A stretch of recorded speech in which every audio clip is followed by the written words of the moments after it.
introduction of our guest speaker, the Right Honorable Charles Perry, Representative Charles Perry, Texas District 83, who is a candidate to be our next Texas Senator from District 28. Charles Perry has an excellent conservative record as a state representative and has demonstrated courage and principle over political advantage. Representative Perry has proved himself to be a strong, common-sense conservative who puts the needs of his constituents ahead of the special interests in Austin. Ladies and gentlemen, our guest speaker, Mr. Charles Perry.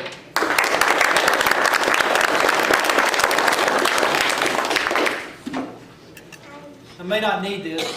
Can y'all hear me fine without it? Sometimes I talk with my hands. My wife tells me that all the time, and that's the truth. So I'll take it up on it. I tell you, it has been very encouraging to be able to go around and speak to groups just such as this. I sense a revival, and I think it's a revival of the Republican Party to get back to the platform that we have. You know, if you have two distinct platforms, you should stand on the platforms you stand for. So, and if you don't want to do it, then we don't need two parties. So it's very encouraging to see what's going on around this state, around this district. But it starts here. And I leave here more encouraged usually than I bring encouragement to you. I hope so. So it's been fun to do that. I'm about 4 counties away from making a 51 county tour for the last 2 weeks. We were in the truck about 18 hours. We did 10 county stop, 9 town halls that day. Friday before we had 11 town halls, 30-minute town halls in 10 counties. Over 500 miles each trip. So it's been a fun process. I've seen the great state in one district. We cover 51 counties. We go to Childress, Eastland, Mason, over to Ward County and Monahans, up to Bailey and Lamb County and Lubbock area. So it's been fun. I'll speak to you just a little bit about where I see the state as, where I think we'll be in the next session, and where I think our challenges are as a state, as well as just basically a society in this country. You know, Noah Webster said it best: elect men that fear the Lord. I get up every day with a healthy fear, and I go to bed every day for what I didn't do right. But you need to have that, and I sense that people are beginning to more boldly profess how we came about as a country, the Christian Judeo values that we hold dear, and it's time for people to step out. They may not be D's or R's, but at the end of the day, we're all people, and hopefully they're Christians.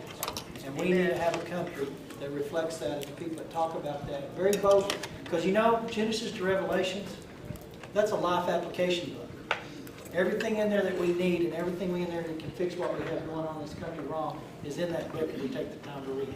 Right. So I just would encourage people to encourage their pastors, encourage the people in the pulpit, every Sunday encourage the pews, and then as individuals, you will never elect a person that can change a heart. God can change hearts, but they can dang sure use us as tools to do that. So it's time to own that message. Republican Party, we have the message that everybody needs. We've just been shied away from it. Individual responsibility, economic independence, freedom from government oppression, and this is the right dead-gum message, guys. And it's time that we take that out there because we can help that safety net program that has imprisoned people for such a long time and has created a welfare state that is killing this state specifically, but this country as a nation. We have now crossed over for 2 generations of, hey, the government's the answer before God, and the government's the answer before the individual people in it. So it is now time to take that message back, and we have those solutions, and we need to be bold in that cause. Specifically, state legislature. I served on appropriations last session. I've been there 2 sessions. That appropriation experience is invaluable. I'm a CPA by trade. I've lived in Lubbock for 30 some odd years. I've been married to the same woman for 32 of those. And only one woman. I don't know what that says about her judgment, but I tell you that is a testament to commitment, and I think it's important. I think you need to know those things about who I am as a person. I have 2 kids. 2 kids that have graduated tech, 25 and 28. They live in Lubbock, not in my house. I tell people they're out of my house, but they are not out of my checkbook yet. I have not been able to figure out how that works, but I'm working on it. But I have no prospects of grandkids on the horizon, and I'm a little upset about that. So we're kind of coming up with a rent-a-grandkid program, but we'll figure that out. I think that's a business model in the works, but we'll do it. Like I said, I've practiced as a CPA for the last 30 years in Lubbock. My wife is a retired school teacher for 2 years now. She taught for 28. My daughter was an education major. I grew up in Sweetwater, Texas, and I went to Tech in 80 and graduated in 84 at State. I remember coming down here and playing Samsonville, Lakeview Chiefs. I remember coming to the bowl at Sweetwater. We used to let the grass grow real tall because we were a very slow team, and it would slow those guys down. So that's how you beat a fast team. You bail hay on your pro. But here's the state's challenge as I see it. We are very fortunate to live in a region where we've been blessed with natural resources, and we have been pretty good stewards of that. But to be perfectly honest, in working through appropriations, I can tell you that we're not perfect. We have a lot of things in the state budget are moved around, and it's not very transparent. We fund things with money that we're supposed to use for other purposes. So as one of my priorities, if you will, in the appropriations process, let's bring transparency and truth to it. If we're using $1 billion for something other than it was designed to do, that is not being truthful to you as taxpayers. So let's begin the process of fixing it. Here's some challenges. We have a $200 billion state budget. $75 billion of that is public and higher ed. $75 billion of that is health and human services entitlement welfare program. We have now begun to fund our safety net, our health and human services at a rate as what we're funding our education system. That part of the budget, the health and human services part of the budget, is growing exponentially faster than any other item in our budget. If we do not begin the discussion of how we bend that curve, how we get people out of those programs and get them back into economic independence, we all know they deserve a need, then we will have a state budget that is consumed by the health and welfare safety nets in less than probably my lifetime. So its discussion of the day is now. We can't wait any longer. And we owe it to people. We should love people enough to have them want and have what we've been able to achieve and what our party stands for. I'm committed to that. We can fix that. I was on the border a week ago last Monday, my third trip since 2010. It is as bad as you hear, plus. But the state of Texas is doing everything that federally we're allowed to do, jurisdictionally that we're allowed to do.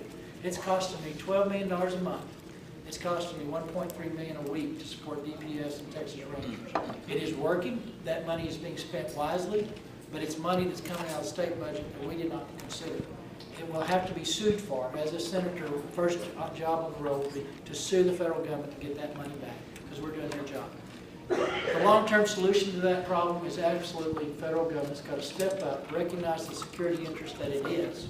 There are bad people coming across to do bad things in this country under this umbrella of what we've got going on down there. We also have to acknowledge that there is a draw for the Mexican nationals. It's been going on for a while, where there's a welfare state with open borders, and those will not mutually coexist. If you look at the history of the world, you will lose your country if you have open borders and welfare state.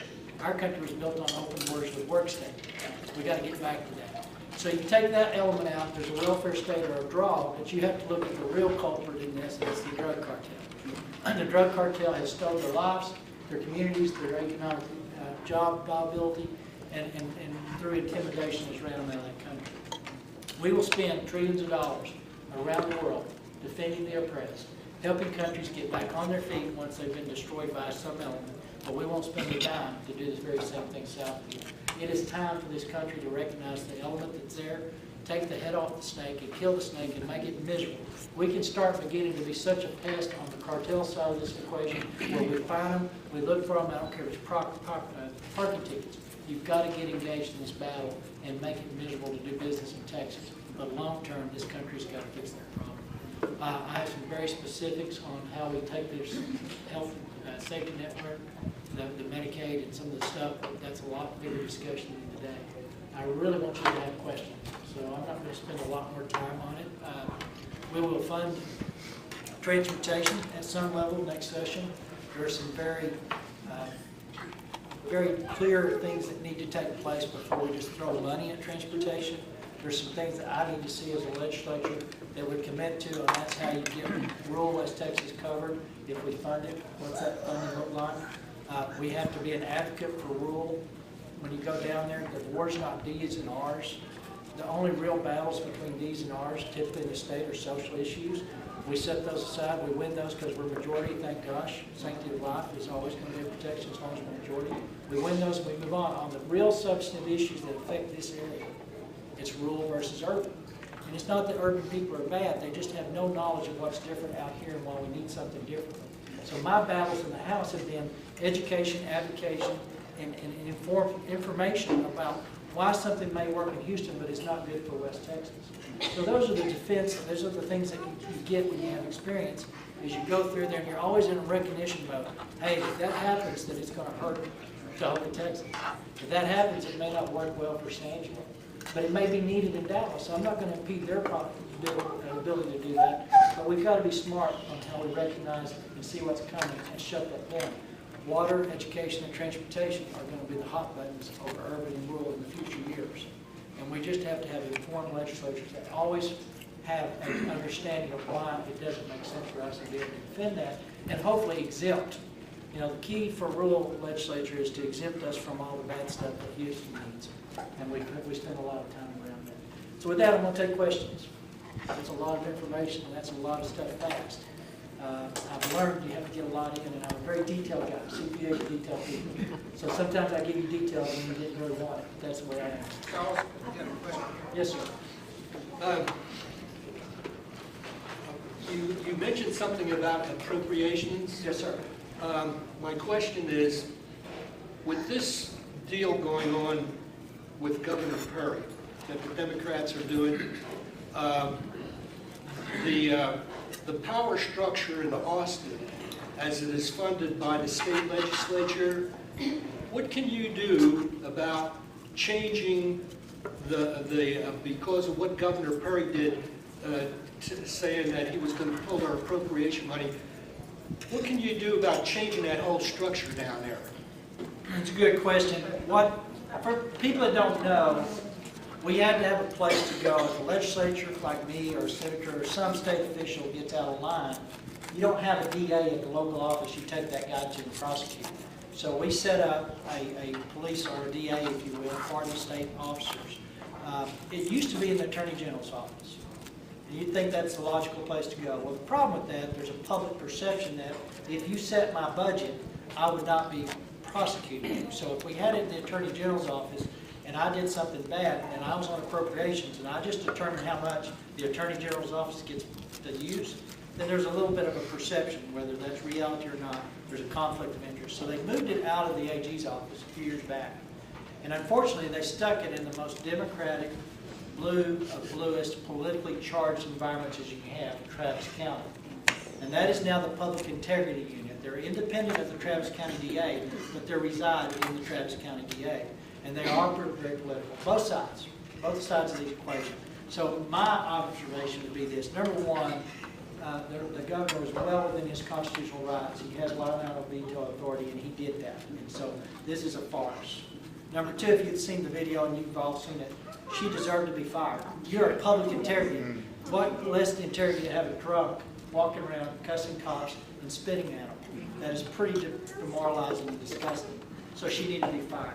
But here's my deal. I think it's probably okay to be outside the AG's office, but I'd like to see it move to some other outside the Austin Beltway to possibly, you know, I don't care, pick a city. But someone other than a politically charged environment, and give that public integrity unit to somewhere else. Be it Collin County, be it Lubbock County, be it, you know, Tom Green County, somewhere outside of that Austin circle, because you cannot function in that without being political. So that's the answer. I'm not sure.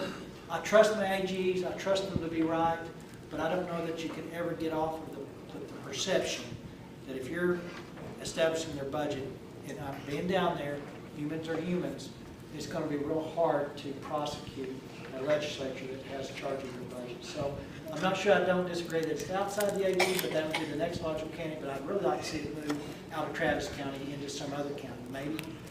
Maybe Houston. Maybe it's got to be a big area somewhere. I don't know. It's somewhere different than Travis.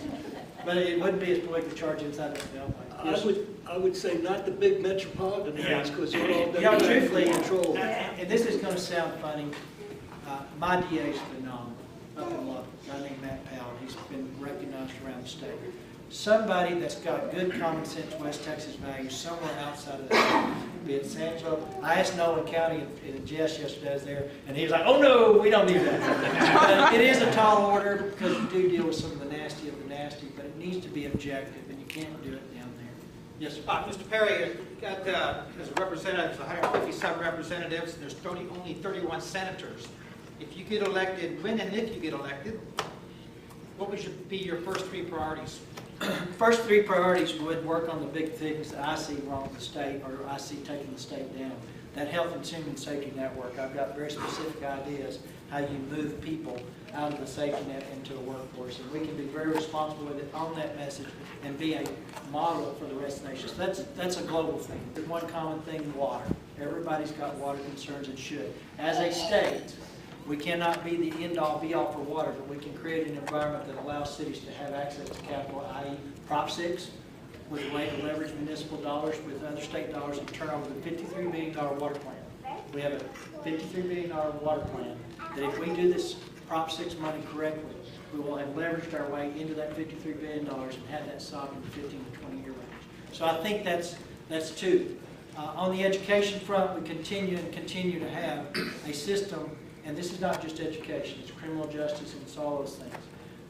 We have a system of laws and regulations that mirror a family dynamic that no longer exists.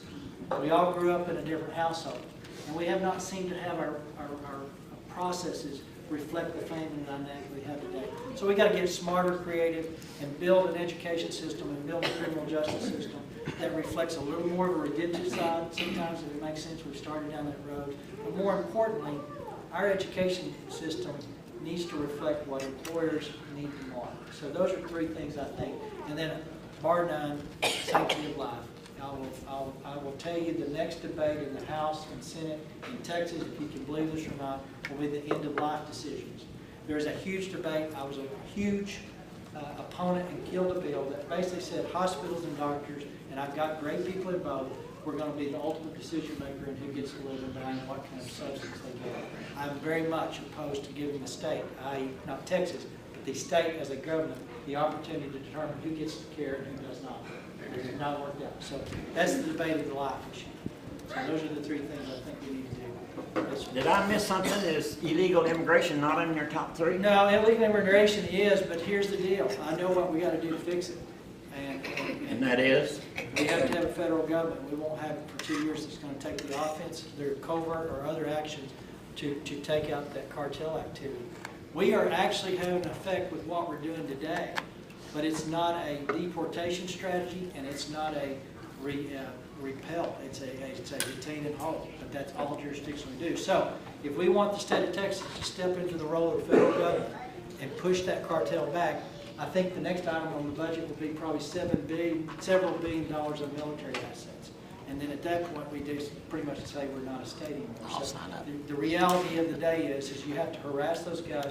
The cartel's a business. They are the path of least resistance. So we can make their life miserable through just harassment and constant, you can appreciate this. You just make a criminal's life miserable, they usually move on. And so we can do some things on a local level a little bit better to kind of engage them on an issue, but here's the problem. Those are mean-spirited people. They're as evil can be, and they have no boundaries on what they're willing to do.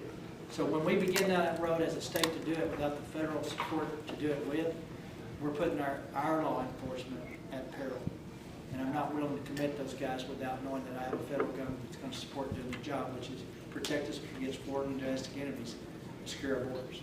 So I mean, we're doing everything we can do as an immigration. Now, let me give you one other statistics on this. We have grappled with what is the cost to the state outside of just the direct cost. We found out last week that we estimate 4,200 kids are going to be into our public school systems from this migration.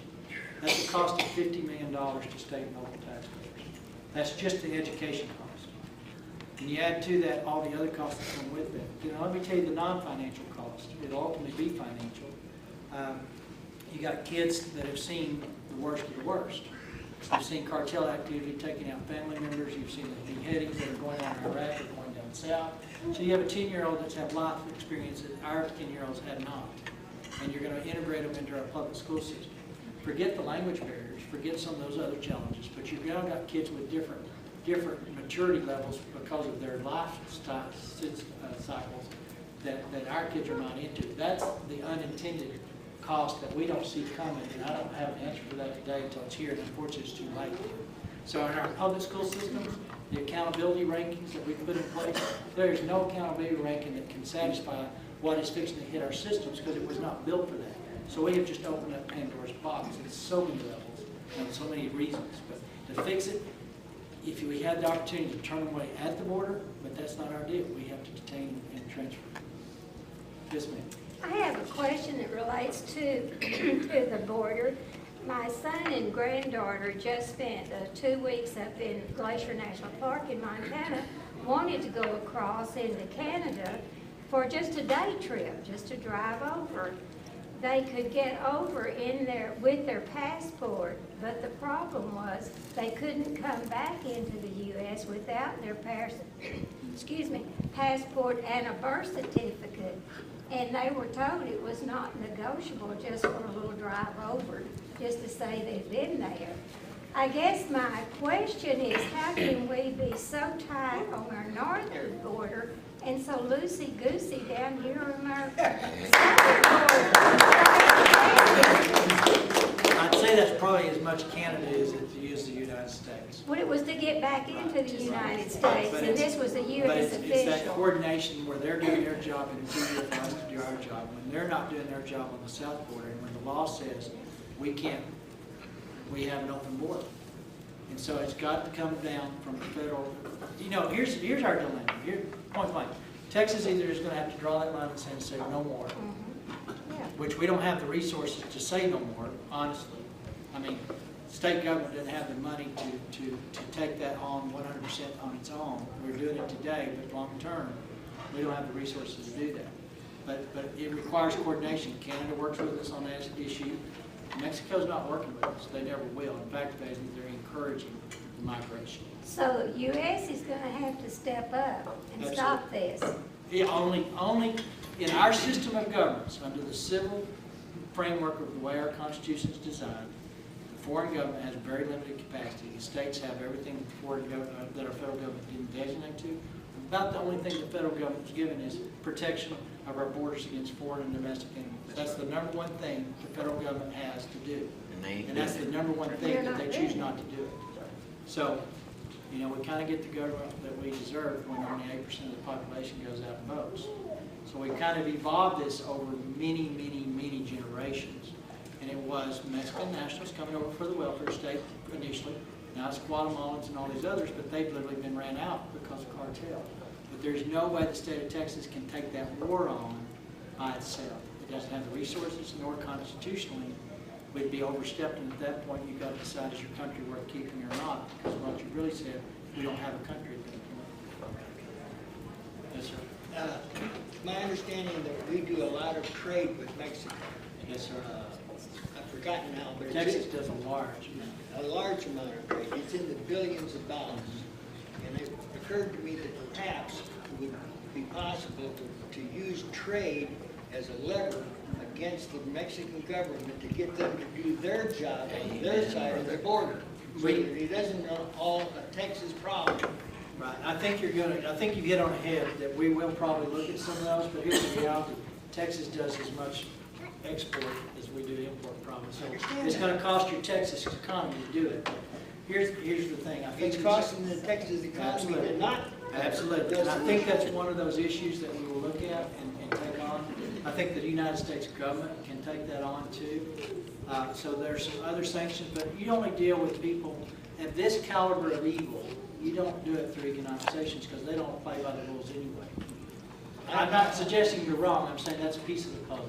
I don't think you're ever going to get the federal government under this administration to do anything. I agree with you. I agree with you. What about the state funding of schools for all of these illegals? Does the state not have a right to defund a lot of that and put a lot of it out? The way the system is set up, if a child hits our doorsteps day one, we don't know, number one, we do not ask and cannot ask what their citizenship status is. Why? It's federal. Yeah. It's federal. Federal schools. Change the law. Yeah. Change the I just got the law. state legislature. It's a federal law. Federal law.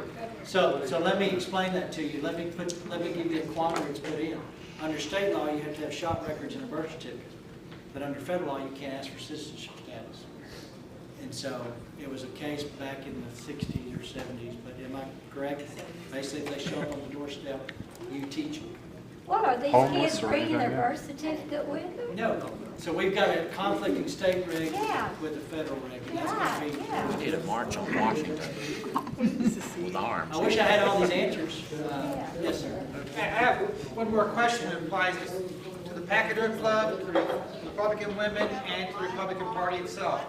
In the past, we've supported some good legislatures, but once they get elected, they never come back and visit us. Am I right? Would you make a commitment that we do, you know, it's like taxation without representation? Well, this is support without representation. We will support you, many of us will, but will you come back and talk to us again, or at least keep us abreast of what's happening at the state I level? will keep you abreast with emails if I have them. We'll give you a map. That's not. That's good. I have been very accessible. Actually, Senator Duncan and I had this discussion. And I said, the only hesitation I have about this position is I'll kill myself being accessible to my district. And he said, I've watched you in your house and you will die trying in the Senate. So I took that as a compliment. But yes, I do plan on being accessible. I always make it after the legislative session, I always make a tour. And it's proven that I can do 10 counties a day. So if I kind of get about a 3-day window there, I can probably make it around. But that would be my hopes and expectation. As your roles and your seniority levels change, and you get more and more stuff on your plate as a senator specifically, sometimes those days get kind of stretched because they say it's a part-time job. I can promise you, as a senator, as even a House rep, you end up spending a week, a month out of session, and then you spend session, and you spend getting ready for committee session. So there is a time commitment there at some point, but I will make the effort, and it is my design and my desire to be out in the district fairly regular. I was hoping for at least once every quarter to 6 months range. So that would be the best I could hope. Yes, sir. What is the answer for the counties when the federal government starts dumping all these kids in Tom Green County? Yeah, or any other county you pick? well, you know, it's because that's what's happening. Yeah, your school districts are going to be the ones that just get nailed, for sure. But then you're going to have the indigent care issue at the emergency rooms. You're going to have those health care delivery issues because in the emergency rooms, just like public ed, if they walk in and they're illegal at the emergency room level, we have to provide care. Period. That's the way the law reads.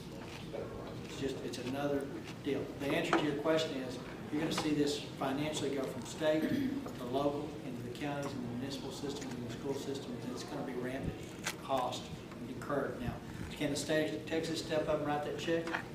If you want to take that away from public safety education, yes, or if you want to raise taxes, because there's going to be only so much money to do that. So that's not the answer. The answer is to get the federal government to do the job. Amen. Period. And the answer to that is Texas leads that way. And the answer to that is you have an AG, and Ken Paxton, is a good friend of mine I serve with, that will take the banner up that the AG, General Abbott, has had and push that back to the federal government. The answer to that is also go around the state and build coalitions of states, and we are working on that. I've actually got some stuff working with Utah and California, believe it or not, that there are some initiatives that states have to take the role back, have to get their lives back. You know, the BLM, the Department of Interior, the Clean Water Act, all of those are infringements on states as well as individual property rights, and you have to have a state AG continually push at that. So the answer is it's a defense mode, but then we have to be on offense in the state levels, and we have to have more than just one state.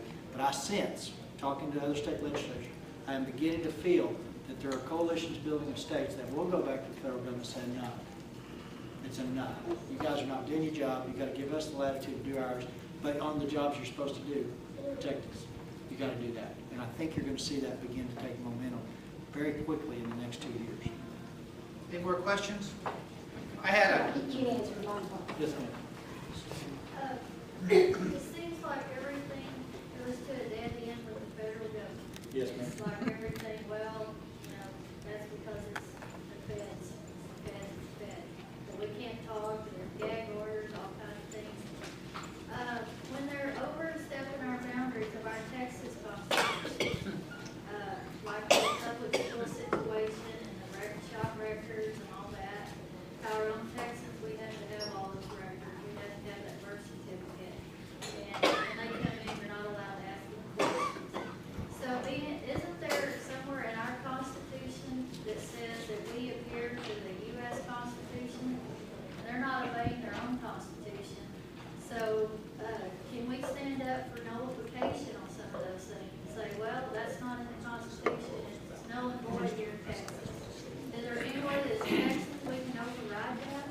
Yeah, I think I'm going to answer it this way. Practically speaking, what you're discussing is time, lots of time.